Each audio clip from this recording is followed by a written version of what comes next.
So people are starting to join the event now. You are in the right place. This is Level the Playing Field. This is the No Code Lab event. We're going to talk about how no code is enabling the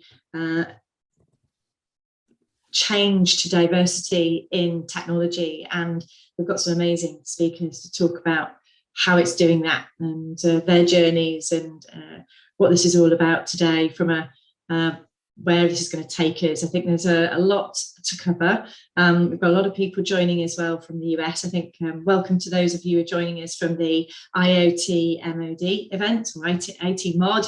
I'm not sure if I'm going to explain it in the right way, but welcome. Really delighted to be part of the calendar of events for a week-long expo with you guys. So again, thank you for joining us. So we've got people from all over the world joining this event today. It's the No Code Lab event about leveling the playing field. Really excited to talk about how we can use no code to really change the dynamic, the diversity of the tech sector by reducing the barriers to entry and reducing those constraints to anybody participating in the digital economy, and lots to get excited about. So we're going to give people a few minutes to join, so just bear with us. It's always good to let people land, and what we'll do is we'll start off by letting Georgia, who I'll introduce in a second, kick off with a few slides. Richard, thank you for kicking us off on the chat. Please do introduce yourself on the chat, drop your details in there, let them know where you're from, which country, which organisation. Please do ask questions and connect with each other in the chat. So we'll just give it a couple more minutes and we'll get everybody kicked off. Now, Georgia has a floating sofa behind her that keeps appearing in shot. Bless, Georgia's just about to fly back from Dublin Airport, so she's currently in the airport lounge, which she's hoping not to be kicked out of. So she's definitely joining us on the move today, so I really appreciate that, Georgia, being able to get us kicked off. So again, we'll just give it a minute or so. Like I say, we've got people joining us from the IoT MOD. Is it IoT Mod or MOD, Georgia? What are we calling it? I think it was Mod Week. I think the MOD has different connotations in the UK. It does have different connotations. I was conscious of that. So Mod Week. Yeah, and definitely at this time, right? So yeah, it'd be really good to have some new people to the community at No Code Lab. For those of you that's first time, welcome. Really great to have you involved in this event. We are recording it and it will be made available on the No Code Lab website. So if you've got colleagues, friends, or people that you would really like to share this with after the event, then it will be available as a link for you to share it with them. So don't worry. And if you have to jump off early, like I said, we've got this recorded so you won't miss out on anything. So what we'll do is I'm going to hand over to Georgia to kick us off with a quick introduction, and then I'm going to introduce our wonderful guests that you'll see on the panel today. So Georgia, over to you. Thanks, Andrea. So thanks everyone again for coming. I know that we do have a bit more of an American contingent in the delegates that we do on the panel as well, which we'll come on to in a little bit. So as Andrea and I are co-founders of No Code Lab, I just wanted to give a little bit of an intro as to who we are, because we have actually gained quite a few more followers, a few more people in our community over the last few weeks. And again, that's to do a lot with IoT Mod.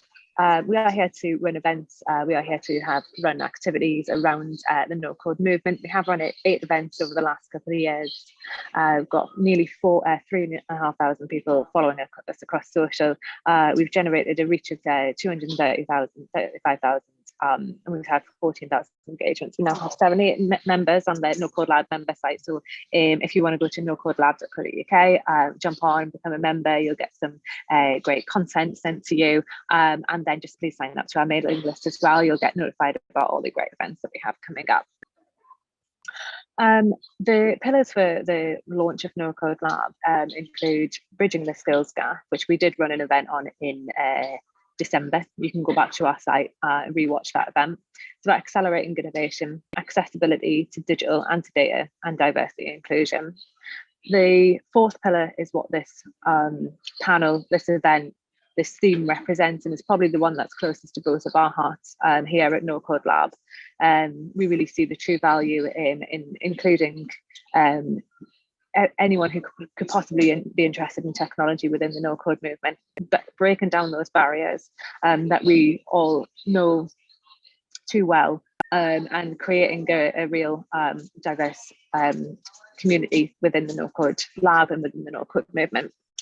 So on today we have Greg, Jen, Dominic and Gio. They're going to introduce themselves a little bit more because they do themselves a more justice than me trying to reel off their intros.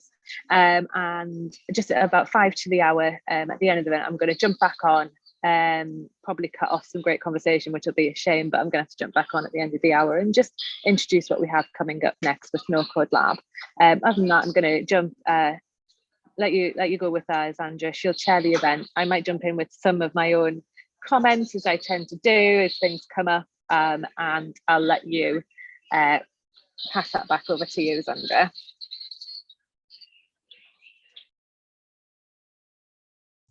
Thanks, Georgia. Sorry, just finding the unmute button. It should be kind of literally something I can do with my eyes shut now, but I'm still fumbling for it for some reason. Anyway, welcome everybody, and I'm going to quickly introduce our guests. Dominic's not joined us. He may jump in. I think he may be having problems dialing in, so bear with us, and hopefully Dominic can. But let me just introduce, firstly, Greg Smith. Greg, thank you so much. Really delighted to have you here. Previously head of customer operations, employee number 2 at GoFundMe. Greg found his tribe at the convergence of BizOps and no code, and I think he's got some really great stuff to share with us today. Gio Kakiani, with his wonderful flag supporting everything that I think we're all thinking about alongside no code today. An amazing bubble developer. Gio has launched gofundmylaunch.com, a new way to raise funds for your next social and next product launch. Gio is obsessed with problem solving, social innovation and product development. In fact, he's launched 7 apps in the last few months, so he is prolifically productive with Bubble, which is absolutely amazing to hear. And the wonderful Jen Stirrup, founder and CEO of Data Relish, and a recognised leading authority in AI and business intelligence leadership. Jennifer is a Fortune 100 global speaker, one of the top 50 women in tech worldwide, and a #1 Amazon bestselling author for organizational change, data, and AI. Absolute joy to have you here. So what we're going to do is, this is a very fluid and open conversation. So for those of you that are online, if you've got a question for anybody on the panel today, then please drop it into the chat. We'll monitor that and we'll be sure to ask it. But I'd like to just kick off with, how did you all get involved in no code? We'd love to hear the start of your journey. And I wondered if we could start with you, Greg. That would be amazing if you can kick us off. Sure. Thanks for having us. Thanks for having me as well. This is just a really interesting topic, and was excited and humbled to be invited. My start of no code journey, I guess in general, I've been working the last 18 years in tech startups. And as a generalist, it's all really about solutions and getting to solutions inside of businesses. And you are always at the mercy of the tool set that you have. So being a generalist, it starts really with in operations, Excel or Docs, and being that glue to kind of bring the departments together. I think for me, the first no code technology was Google Sheets, just a shareable database among the team. But with the advent of the no code movement and tools like Zapier and Bubble and these things that allow the other departments to just start, is really what piqued my interest as somebody who's just really trying to move a business or a department forward. Brilliant. What was the first no code tool that you really started to work with, Greg? So Google Sheets. When Zapier came out, I got it immediately. I'm like, yep, I know exactly what they're trying to do, and I need to start connecting the stuff that I have already installed together. And so it was probably a Google Sheets database that I had. And how do I use that to either send a notification or do something that is going to make my life a little bit easier? And can I ask you a question? How techie are you, Greg? I'm just wondering, are you a developer or not? No. I always I've felt like an imposter in the tech world.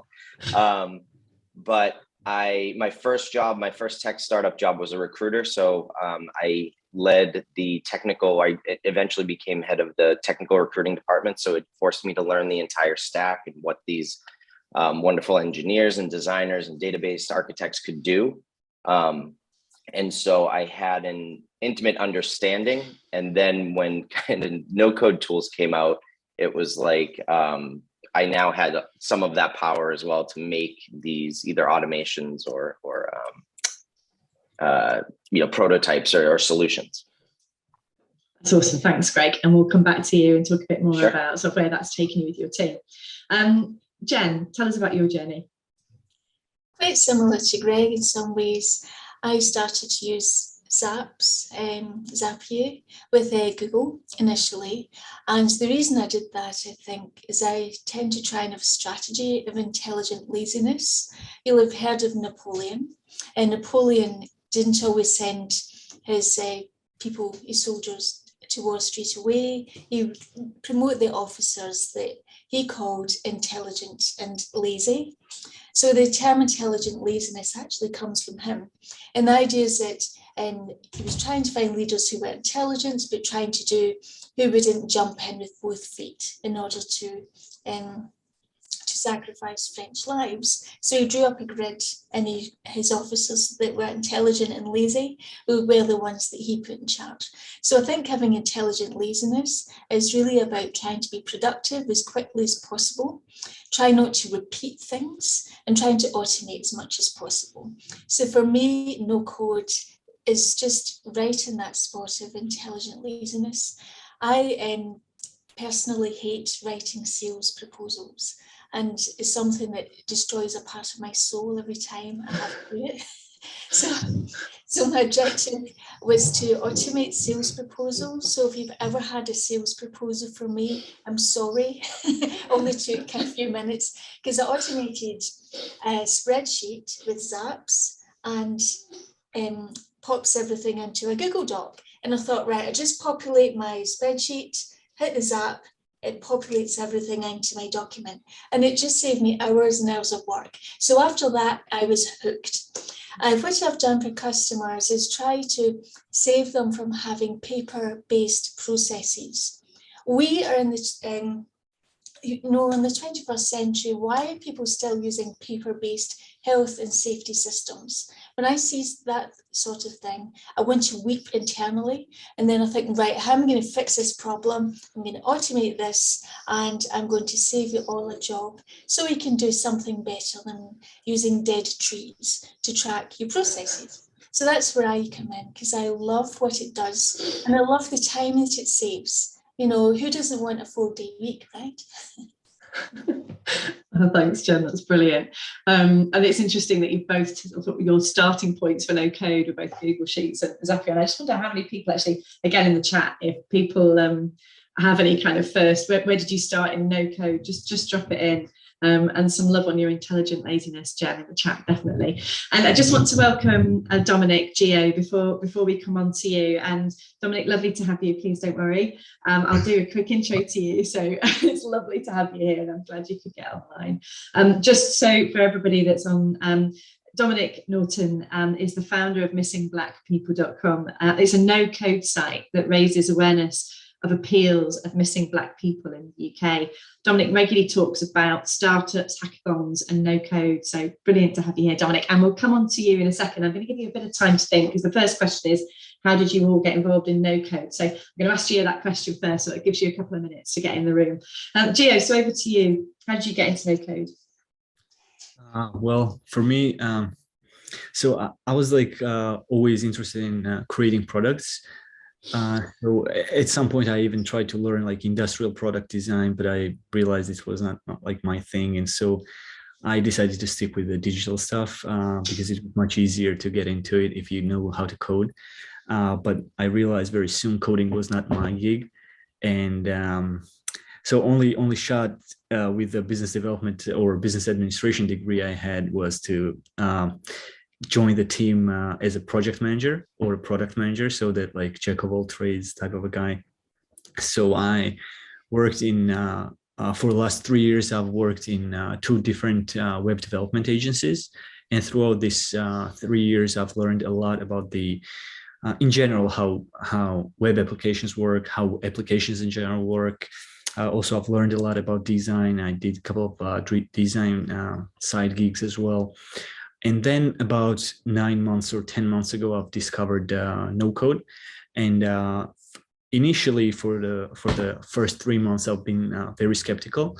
But then I kind of put together a fitness app using Glide, and I was like, oh, you know what? Like, this means something. But then, no offense to Glide, but then I wanted to use something like more advanced, more complex. So I was recommended to use Bubble, and on the first day, I did put together a sign up flow of a user, and since that day, like I was hooked. Like I knew I created I created something that you needed to know how to code, right? And since then, I left my job and I've been doing Bubble full time.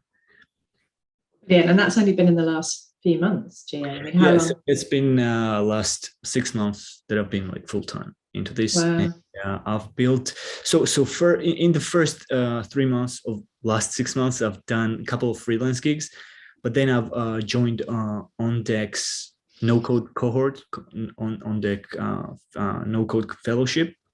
So last 2 months I've been in there, and focusing on creating products, because I want to give it a try. Like if my dream life can be put together monetizing products and not to have to freelance. But yes, so just to work out my maker muscle, how they say, I've launched exactly like 10 products in the last 2 months. Obviously none of them, like not all of them were like monetized, or like once I launched, after a week or so, I gave up on a couple of them like right away. But right now there are like 3 or 4 projects that I'm still trying to figure out, like talking to users and trying to figure out how I can sort of scale them or get some traction. Yeah, that's where I'm at right now. Cheers, Gio. So full-time no coder, which is really exciting. A lot of things that you're like going to build out from as well.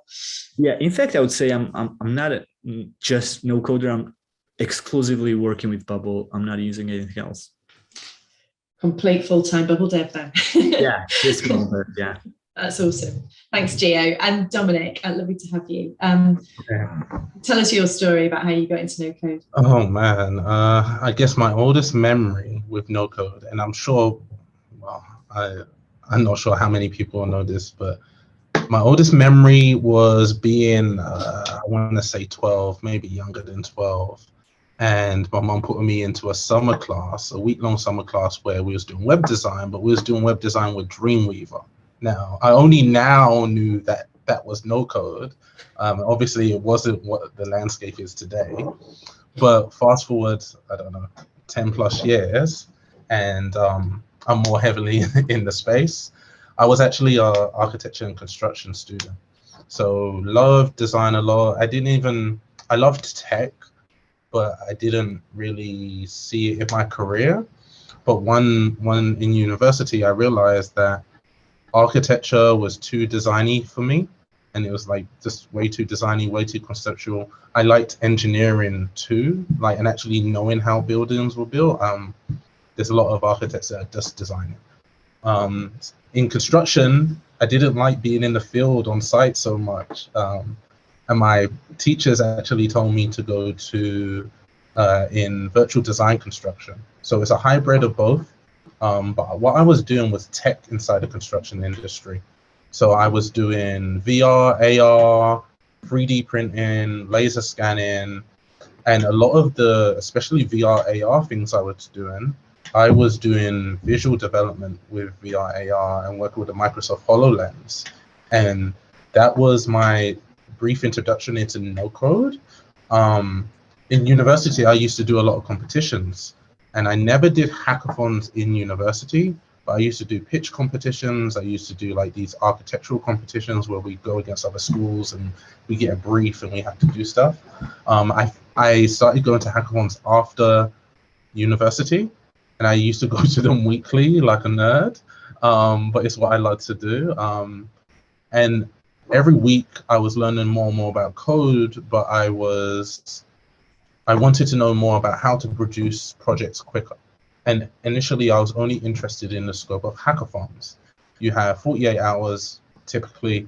How do I produce this product in a very, very quick amount of time? Sometimes with people that don't even know how to produce products or how to code. And I discovered no code. My first one was Glide, funny enough. And I still like Glide for some things. But since then, I experiment with a lot of different tools. I have a YouTube channel where I do a lot of tutorials now. I do a lot of teaching and instructing. I'm really passionate about like sharing the awareness of no code, especially to disadvantaged communities, because I think it can actually help there the most. And I produce my own projects. So in April, I launched Missing Black People from a no-code on, I use Softer. From a no-code perspective, it was a relatively easy build, but it went viral on Twitter. A lot of reporters from Vice and RT and BBC all over started reaching out to me. A lot of people started rallying around the cause. And what I liked about no code's role in this, it allows me to focus on like that side of it rather than the technical development. If it was a project where I had to focus on the technical development, it would have consumed so much of my time, and it would have been so, at least initially, unstable that I wouldn't have had time to focus on speaking to media and managing volunteer groups and speaking to families and speaking to users. So no code has really helped me there. I'm now, and no code's also helped me in just like personal life. I do freelance gigs. It depends on the type of work and if it's not too big. I do freelance gigs, but I'm also C-suite on demand for a incubator in America called Bronze Valley. So I help minority founders there by helping them with no code and showing them ways for them to develop their ideas. So long story short. No, Dominic, it's wonderful. And what I've really loved hearing is we've had recruitment, architecture, project management as routes that everybody's taken onto no code. I love the intelligent laziness dimension, which is equally segueing into your speed and time efficiency to focus on doing the things that matter, which was for you organising those volunteers and talking to the media and raising the profile of what you do. But there are different reasons, right, for no code. And today we're going to talk about the barriers really that there are to entering tech and how no code can actually remove those barriers. And I'd like to open this really for a discussion and open to the first person that wants to kind of to lean into that first part of the conversation. But it is, you know, yes, it's fast to build things in no code, and yes, it allows us to be a little bit more intelligently lazy. But how does it help us to reduce those barriers? Can we start by just talking about what the barriers are to tech that we're leaning into? So you want to talk about the barriers to tech first? Yeah, and everybody contribute on the panel. So by all means, come off your mics and let's have a discussion, because I think it's really important that we're all talking about this together as a group. So yeah, so what are the barriers to getting into tech today that no code can help us alleviate? Well, so someone at least. So in my teaching and working with communities, someone has to introduce you, and if you don't come from a community where there's lots of people introducing you, especially at a young age, you just don't know about it. So whether you want to talk about minority communities in most countries, a lot of people just not introducing them. And the kids are talented. Like when I do workshops with kids, they're talented and they pick it up really quick, but no one's ever shown them. They just don't know it exists. And they don't know people can make a living like this. Yeah, I think people's expectations are really low of what people can achieve. And I think that's not fair, because I think in my case particularly, just as an example, I didn't have any role models. I just knew I had role models of people that I didn't want to be like, thinking, right, I don't want to be like this, I don't want to be like that. And then thinking, right, the only way I can get out is to go to university. We know that not everybody is given the opportunity to go to university. We also know that sometimes the wrong messages are sent to students. They're not able, or it's just not their career path, or it's not for them. And I think when people get low expectations, of young people in particular. It's not fair, and it's almost like they're being kneecapped before they get started. And it's about trying to help people to realise actually people can do fantastic things if they've just given the opportunity and given the confidence as well. So it's not just about the technical skills, it's about allowing people to have a freedom and an imagination of what their lives could look like and not being held back by people expecting little of them. And it's just a real shame, I think, when that happens. It sort of touches on what you were saying, Dominique. I think, role models are important, but it's hard because I think people are sometimes told that they need role models, and then we don't give them any. So we can't always say to people, you need a role model and then not give them any. And maybe it's about turning it on its head a little bit by saying you can really decide in life what you don't want to be. And even if you can't decide what you do want to be, then maybe think about the paths that you don't want your life to take. So I'm in my 40s and I'm still deciding what I want to do when I grow up, right? Same. I'm not there yet. Same. Because life is so much fun, and actually we can have all sorts of lives, even though we've just got one life. We can achieve lots of different lives throughout that.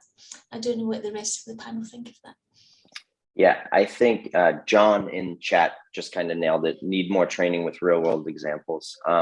I think nobody goes into this searching for no code. It's still world outcomes and world solutions. And so instead of explaining Airtable or explaining Glide or Softer or any of these technologies, it's more, I was able to use something and it helped me bring water to a community, and it helped me organize people in a way to help save our town, things like that. And so it's often disguised as the regular issues and solutions that we're trying to solve. And so I think more examples being more prominent that talk to the layman, right? And I think Dominic talked about construction and architecture, and I grew up in Boston and blue collar, and my brother has a construction business, and you kind of have to meet people where they are. And it's not necessarily getting people into tech or being afraid of getting into tech. There's people, there's outcomes, and then how do we use technology to supercharge those first two things? And it's awareness. And I think the technology now is just far more approachable, and it's far easier to get in there. And I think the more storytelling that we do on how some of the more tech timid industries and solutions are getting done is going to be the way that helps to spread this. I like the idea. Tech timid. It was a really interesting phrase to use. Tech timid industries. There is one problem that I want to mention and talk about, like actually getting into the tech world, is that, like, not specifically no code actually, but like in tech, like we see a lot of hype around tech, like, hey, they are getting a lot of salary and they're doing, like, get to work on cool stuff, and then we sort of like romanticize like Facebook story and Airbnb story, and like we all want to be like next $1 billion startups and stuff like that. However, like what people do not say when they talk about tech is that it's like real engineering. It's not games, it's not only fundraising. It's like you have to be engineer, right? So if you are not interested into that from, I don't know, like maybe young age or whatever, like if you are not diverted or like interested into that, like it's gonna be hard for you, and you will never pass the level of mediocrity, like you have to be interested in that. So I think I've seen a lot of people give up and think of themselves like confidence go away right away because they think a lot of people can do it, but like I cannot do it. And it's actually about the subject itself, like some people like math, some people like poetry, and that's it. That's what I think, so if you don't enjoy coding and if you don't enjoy the tech, there is no way that you like, AI is cool, but are you good with the statistics and all those stuff with algorithms and stuff? Like if you're not interested in that, just forget about it. Like focus on what's interesting to you, you know? So I think that's the biggest barrier, but not barrier, but the problem with getting into tech. So seeing tech as an enabler to a solution to a problem that you're passionate about, as opposed to being the focus of your everyday, because like Dominic said, it was just an enabler. He got to spend his time doing the things that mattered most, right? And that's the key. If people got that, then they're not thinking they're going to be sat behind a screen coding and writing lines of code all day. They can see it differently and see themselves in that role differently. Yeah, and also I would add one more thing with that, is that even if you want to get into like hard tech, not hard tech, but like into coding, no code is still the best way to go. You know, like you can get started with no code. It's easy as hell. Instead of just learning what it might look for you like foreign language, no code will enable you to put together some stuff and identify or understand how the basics work, you know, how front end communicates with the back end. And then once you know the basic concepts, then it's just like changing language, and that's it. You can get into the tech as well. I mean, coding. It sounds an awful lot like we're talking about just changing the lens, really, about stories and making it real world examples, meeting people where they're at, making sure that we don't set expectations too high and actually talk realistically about the fact that most people come into this from project management, architecture and construction, just as we've got people on today in recruitment. So what other barriers can you see if we move into what the opportunities really for no code? Because I think the opportunities for bringing a more diverse community together are huge, but is there any other barriers that we've not talked about? So I'll answer that question, and at the same time I can answer a question that I think Stephanie has asked. She has. Brilliant. Thank you, Dominic. Yeah. So what I have actually done, maybe the last year or so, to find people, I obviously have my YouTube channel and I have my hackathon network, but I message student organizations. So you have Google Student Developer Clubs, you have different organizations on campus. I was a part of Enactus, which is like an entrepreneurship organization globally, and I just message them. I say, hey, this is what I do, this is my YouTube channel, this is who I worked with, can I just show you guys how to do this? Which is cool, but not everywhere. So challenges I've had teaching students in the Ivory Coast, Nigeria, Ghana, and different places in South America is, one, a £30 a month subscription for me is okay. If you're in any of those countries, no way. Like, it's not even close to being feasible. Two, questions they built up that I can't answer with every no-code platform is they say, hey, is this available offline? Like, because you might have blackouts every now and again and internet's a bit shaky, and that's actually most of the world. Like, most of the world don't have, you know, the privileges we have in the UK or US. And that's something that's especially difficult. I think the potential for no-code solutions or solutions built with no-code are huge, but also there's that side of the barriers that I don't think many platforms are thinking about a lot. And if I was to put my money on it, the next big no-code platforms will be in those quote-unquote emerging nations that satisfy those users' needs, which are different to what I would want it for here in the UK. They're really powerful points, Dominic, and probably not ones that a lot of us really consider. And I think affordability and availability offline absolutely excludes a huge amount of the global population.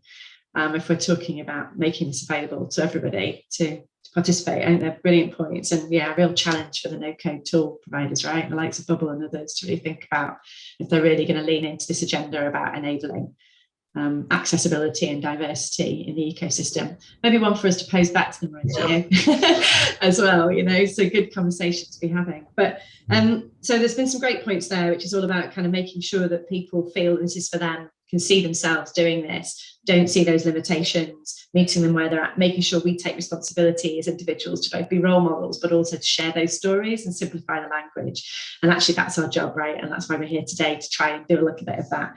But let's talk about the opportunity, because that's a really exciting bit. What are the groups that we're going to be able to really embrace that we've not been able to embrace before into the tech community, the tech timid, back to Greg's lovely phrase, or those that have not been able to have afford or have seen barriers from an affordability, accessibility, education point of view.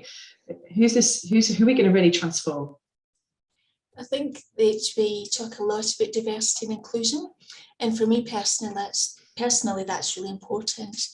I think something that's really important is something intersectionality, which is talked about a lot in the more academic world, and it really talks about the intersections of people's characteristics and how those combine to perhaps put people at a disadvantage. So that includes race, class, gender, sexuality, ethnicity, nation, ability, and age as well. All of these things can interact in order to disadvantage certain groups of people.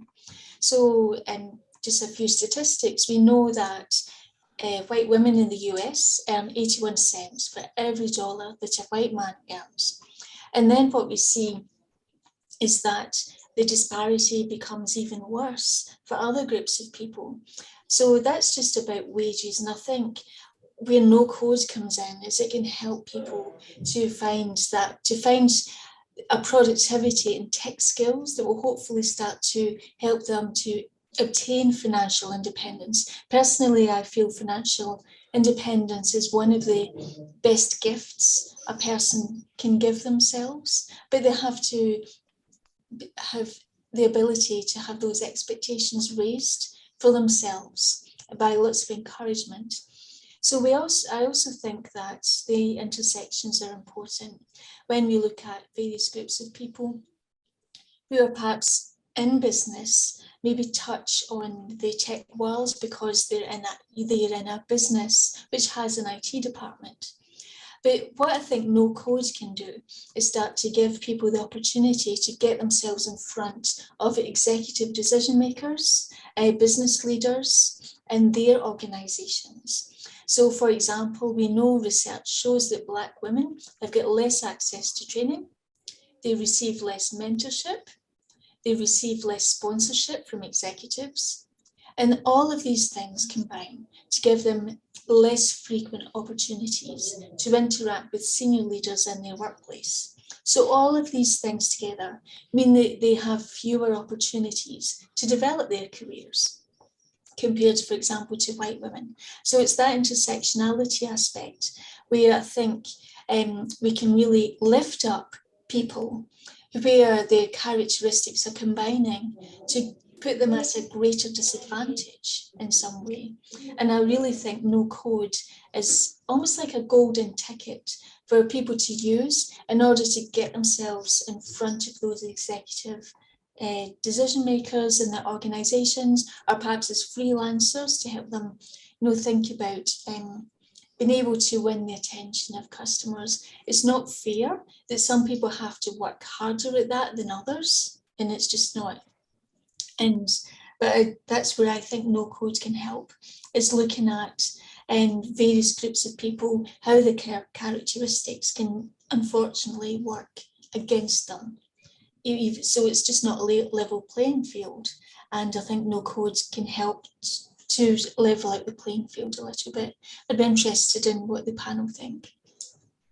Thanks, Jen. Go for it, Gio.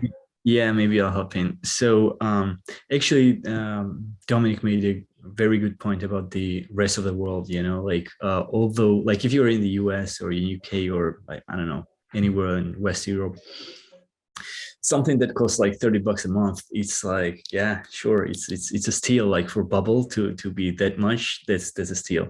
However, if you go to a little bit to the eastern sides, or if you go to African countries, like most of them, I think even $30 a month, it's like a lot of money, for them. So that's actually the point of GoFundMe launch, like anyone can like easily find someone who just needs $30 a month to start the new product, or launch a product, and maybe it might turn into a business, right? So it's just one step, like you have to click on the like make it live and then see what happens. And one of the greatest things is that in general with no code is that it allows you to start the product real quick, and also the internet gives you access to this huge market, right? Like I might be in India, or I don't know, like maybe in China, communists, right? However, I might build something that will be that will have users in Silicon Valley.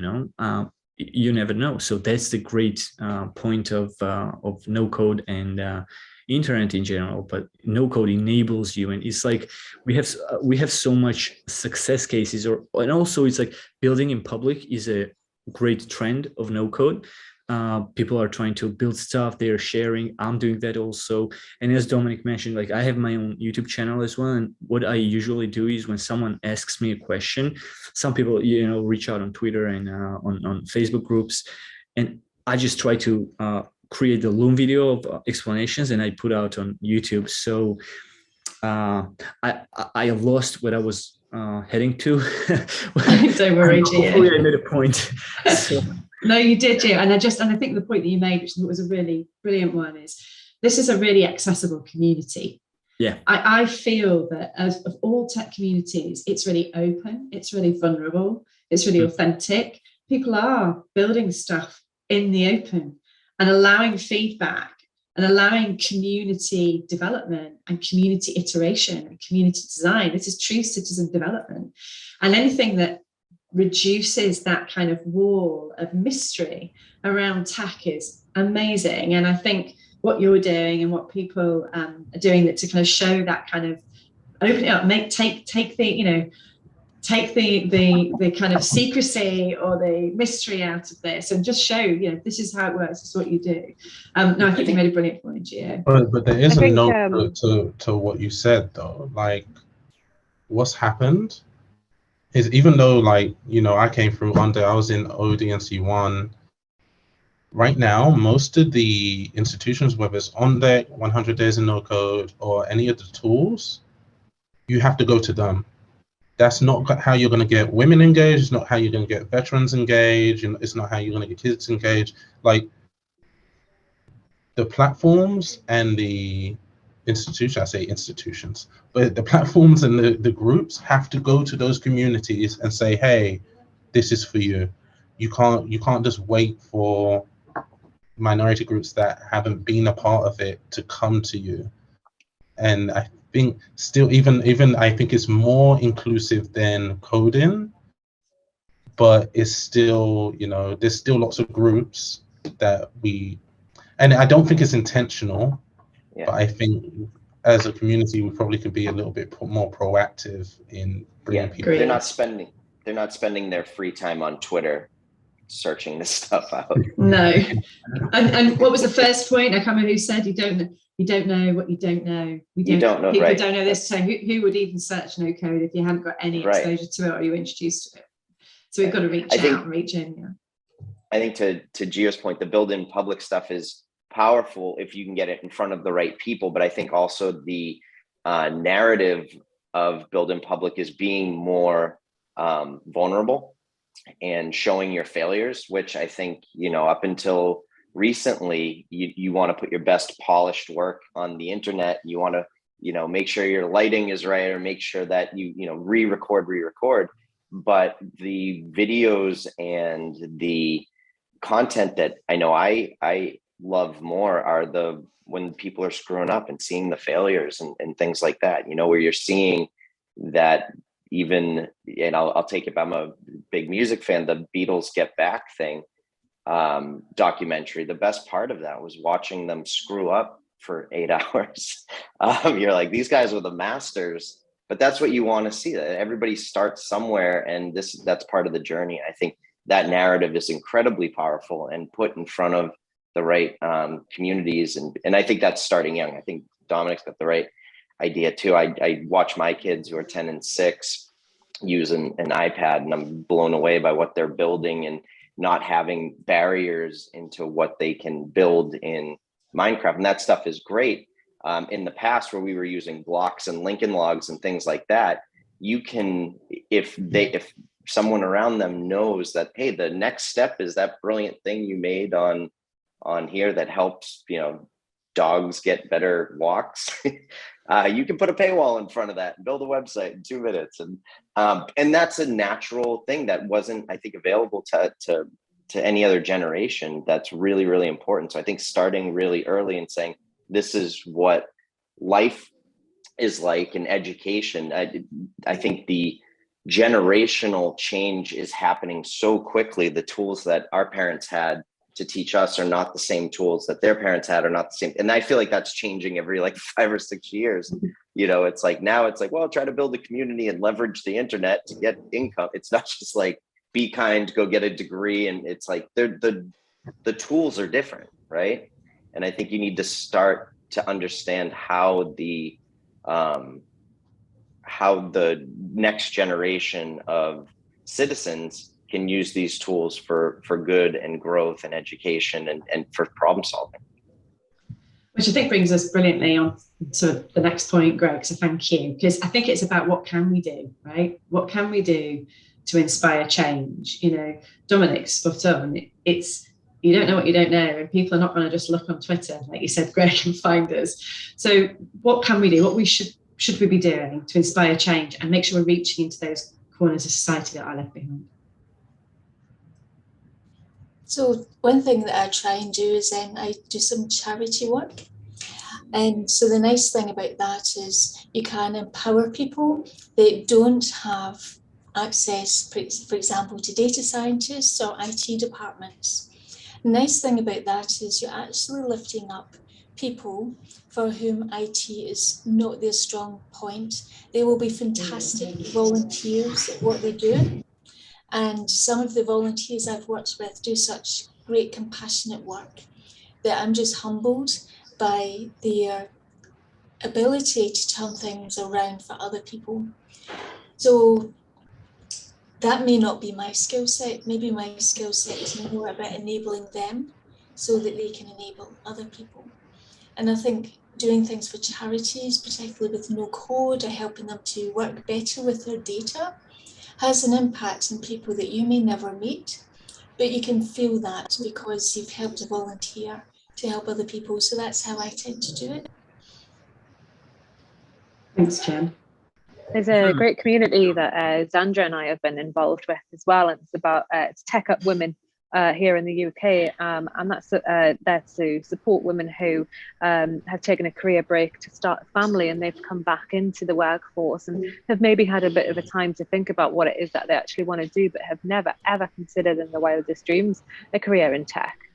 Why would that? And a lot of them are young mothers as well, and potentially single mothers as well, and they're sort of coming back into the workforce just thinking, I'm going to have to start at the very beginning again. I'm going to have to go get a job at Tesco because I have literally nothing to show for myself because I've been raising a child for the last 5 years. What have I got on my CV?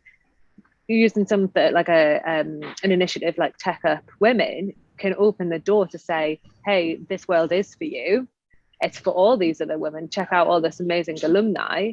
And not only that, you don't have to sit and do an intensive coding course. You can start and build something straight away. And you've had the last 5 years to really think about something awesome to do. So take that time and that life experience that you've taken and actually start building something straight away.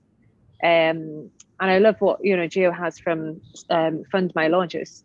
I feel like yeah, you might have gotten to Tech Up Women, and yeah, you might have got a laptop, and yeah, you might have been introduced to no code, and amazing, you've actually built something. But you know what? You still have no idea how to speak to investors. You don't know what an MVP is. You don't know how to get funding. So I think that what Gio has built is the next step from the community of builders that we're trying to inspire and actually make real change of allowing them to understand not only how to build something and inspire that side, but actual genuine market penetration potential for these people as well. I'm going to have to jump back onto mute, but that was my 2 minutes.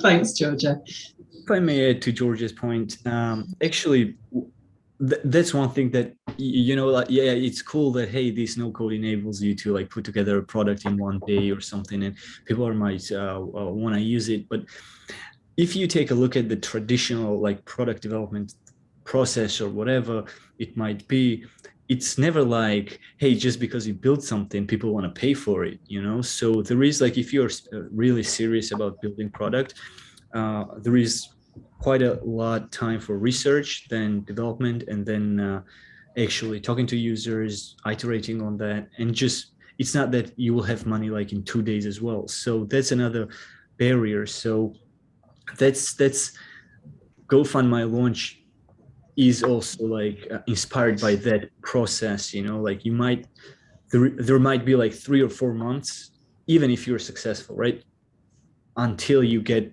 enough or decent income. So maybe you can use these mediums to sort of like fund yourself or fund your process to find your product market fit. And maybe throughout this process you will learn how to raise funds. Maybe you will talk to angel investors and sort of like understand what they're up to, what they really need from you, how to like improve your pitch deck, and how to improve your, in general, not just the tech but deck, but how to actually pitch correctly and stuff like that. So I think GoFundMy launch can be the best thing. But now, as we're mentioning GoFundMy launch so many times, like it's not ready yet. I mean, it's ready, but like I was thinking to move it to NFT area and into crypto funding. So I'm not quite sure. So I'm not pushing it out yet. But yeah, if anyone's interested, basically, yeah, just reach out and I'll gladly talk to you about that.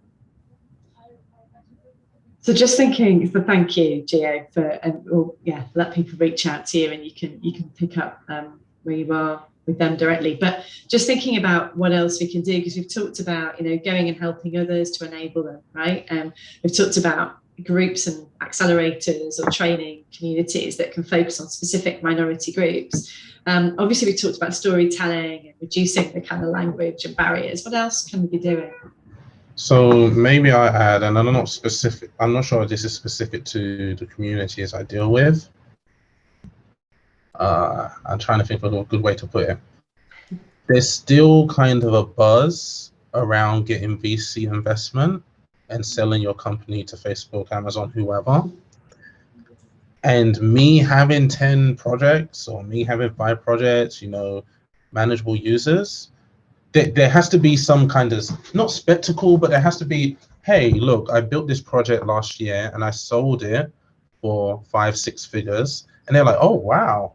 And that's like a trigger for them to like, that's a use case for them. Like, even though Missing Black People is a great use case, social impact, there's a large part of the community, and there's a large part of people that they get into tech to have that Facebook. And I think it's the same thing with no code. There will be a large part of the community once more of us start building more, and whether we use tiny acquisitions or micro acquire to build projects that are getting acquired in 12 months, 24 months, to them it's like we're doing a nice thing, but it's not really having no real power. I'm not sure if that makes sense, but at least it's the feeling I get in some of the communities I work in. You saying that the micro acquires, because the micro acquire side of it is a different option aside from thinking that you need to build to this unicorn or to VCs in general. Like GoFundMe was bootstrapped the entire time. We never raised any money. But I'm really, a tweet, I think last week, really bullish on that, where there is a different route where we've glorified getting money from VCs and that's the only way. And it's really not. Like, build a business and build something useful that people will pay you for, and then do 2 of them tomorrow, right? And I think that's a far better approach, just in terms of setting expectations and having the right focus on the right thing. I think the micro acquire world and having something that is doing something, you purchase it or you acquire it or you're able to get it, and then go learn a skill set like SEO and be able to 2 or 3x the revenue and then sell it to the next person who's at that level is something that I find fascinating and something I'm trying to get more involved in. So I love that, Dominic. Definitely, I think a part of the tech landscape, and I'm not always happy with tech media, but I think a part of the tech landscape has informed people's narratives on what the happy journey should be in their career or in their life in technology. That's totally true, Dominic. I think there's, again, we come back to storytelling and, really some of the barriers, that expectation, real world examples, making sure we're introducing people to this early, meeting them where they're at by using simple language. Let's not overly kind of glamorize this journey. Let's make this about solving real world problems, simply things we care about, and then it's an enabling tool for people to do something they love. And it's opposed to the tech being the journey. The tech is an enabler of the journey. It isn't the journey itself. And I think we've got to start to change that narrative for people to not see this as not being for them. And I think the stories really matter. I'm really conscious of time. And I just wondered if we could just take one quick wrap up point from everybody here. If there was one thing that you would like to see change quickly in this no-code community, what is that one thing that you believe can or should change quickly? I think a really strong code of conduct for events, virtual and in person. I don't see it in the no-code community, I will say, but I do see it in other tech communities where when people complain they're not taken seriously or there's no action against people involved. And so you just have to look on Twitter and see difficult conversations where there's lots of people talking about these kind of things, and people can go and research that. But I think it's really important to make sure it's not just about a code of conduct, but that is actually actioned as well. Thanks, Jen. That's a really good point. Moderation, codes of conduct in hand. Yeah. Greg, what's the one thing you would like to see change quickly? It's the edge starting earlier. I think, I was in hospitality growing up, and I you always say everybody should have to wait tables for at least a year just to understand empathy and humility. But I think even earlier age, everybody should have to do some sort of no-code project. I think on the personal side, one of the first things that I did was I had a spreadsheet that told people's ages, and more often I was forgetting my nieces and nephews what age they were turning. So I just had a column that did that math, and so I turned that into an app using Softer and Airtable. And that was just a useful thing that took a couple hours. And as a non-techie, it was, the synapses and dopamine and all that. I think early on to give kids and people the tools to show that they can build is a huge, huge gift. Yeah, the art of the possible. Get those synapses pinging. Totally. Thank you. Gio and Dominic, just the last couple of words from you guys.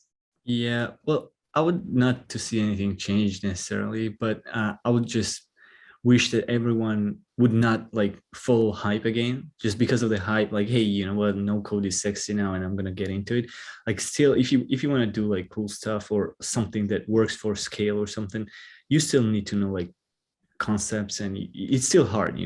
It's easy, much easier than engineering, than coding, but it's still you still need a lot of work to make good stuff. So yeah, don't follow the hype. If you want to just play around with a lot of different tools, and if this is something that you want to do, then jump in. Yeah. Thanks, Gio. I think for me, it'll be more deliberate outreach. I'm not really sure who would be outreaching, but more deliberate outreach. I think there's lots of communities that can really benefit. Yeah, I think I mentioned, neurodiverse people, veterans, people that were previously incarcerated, and they can't. There's lots of communities, and I think we can reach out to them more, and just introduce it to them. That's brilliant. Thanks, Dominic. And I think that's part of the job of what No Code Lab is here to do. And I think we are ensuring that we're having these conversations, coming up with the ideas from brilliant people like you on this panel today. And thank you very much for your contribution. The code of conduct, starting earlier, lowering the hype and reaching out and making sure that we're reaching everyone. I know that's an hour can move so fast for us all, but we've actually come to the end of time. So Georgia, do you just want to wrap up with the last point for our next event, and then we'll say goodbye to everybody? Yeah, I did. I think for us, Sandra, my final point would just be being the change that you want to see is the best thing to do. You know, don't turn around and be like, oh, we need to do this as a community. Sandra and I set up No Code Lab because we know that these things need to be talked about. We set up things like this conversation because we think it's important. So just being that change that you want to see in life, I think is some of the best advice I've had. Now, talking about building in real life, building in public, here I just wanted to share with everyone the next event that we have coming up. It's our second real life event, and it's going to be in Leeds in the UK, and it's the No Code Hack, our first ever hack. That's going to be at the end of March. 31st of March, we're going to have some amazing teams come and build something in public in about 8 or 10 hours. Some solutions, work with some cool no code technologies. We've got Richard, who I know is one of our avid listeners today. He's going to be there with working on Bubble with one of the charity partners that we're going to have there on that day as well. And that's the next thing that we really want to talk about. We won't have a full video of that day, but we'll definitely have a highlights blog. We will have the full video of this session. It's going to be live on nocodelabs.co.uk. It's going to be on our blog. You'll be able to watch the whole thing back. Please share it out with everyone that you can do. Gio has asked that we share his contact information, so that will definitely be on there. I'll ask the other panelists as well.